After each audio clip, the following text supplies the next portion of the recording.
I think Pope Francis is like one of those daisies that popped up in the asphalt of the institutional church. I mean, he's barely Pope for 2 weeks. He's washing the feet of prisoners, including a Muslim woman. He's saying the shepherds need to smell like the sheep. We need to get out there where the people are and not sit in churches and wait for the people to come to church. Have you noticed people are not coming into the churches? He is so refreshing.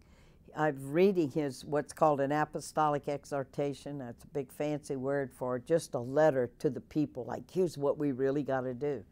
And he wants to reform the Catholic Church away from this institutional bureaucracy that just hands out, and kind of commandeers people or threatens people or punishes people or censors people. In the last 3 popes, we've had 105 theologians who've been silenced where they haven't been able to speak. So he's inviting fresh discussion and encounter and looking at things in a new way. Emphasis, always emphasis on who are the poor, how can we get to them, and not accepting this thing that we have with these millions of people who are poor. Well, that's just a fact of life. I mean, poverty is to be made transparent, and it's to be resisted, it's to be changed. So he tackled trickle-down economics. He tackled the whole free market thing. And I think it's been his experiences in Argentina where he was bishop for 18 years and went into the slums. And it was the people themselves that transformed him. So I have tremendous hope that he lives a long, long, long time. And he's already beginning to enact these reforms. That compassion, and of course this is at the heart of every spiritual tradition, compassion for human beings is the most important thing, and not your doctrines and your dogmas and all the orthodox teachings that you do at the cost of what happens to human beings. God, I admire so many people. I admire Manuel Ortiz on death row in Louisiana, who's been there 21 years, and he's completely innocent. And we're working now with his legal team to free that man.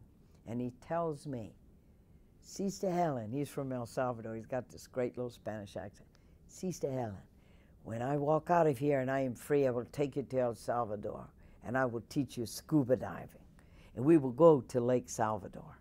So when he's low, we really can't talk about scuba diving, but when his spirits come up, I'll get in the mail a scuba tank with the mask, the whole thing.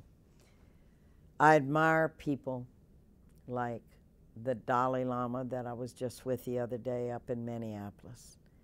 His being is suffused with a holiness and tolerance and peace.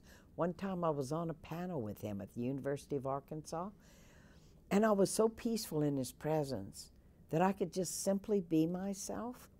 You know how sometimes when you're with a person who's known as a great scholar, they're very deep, you feel you gotta say something deep? With the Dalai Lama, you can simply be yourself, and he'll say things and he'll chuckle. To me, that's true greatness. Nelson Mandela, I never got to meet him. I pored over his story.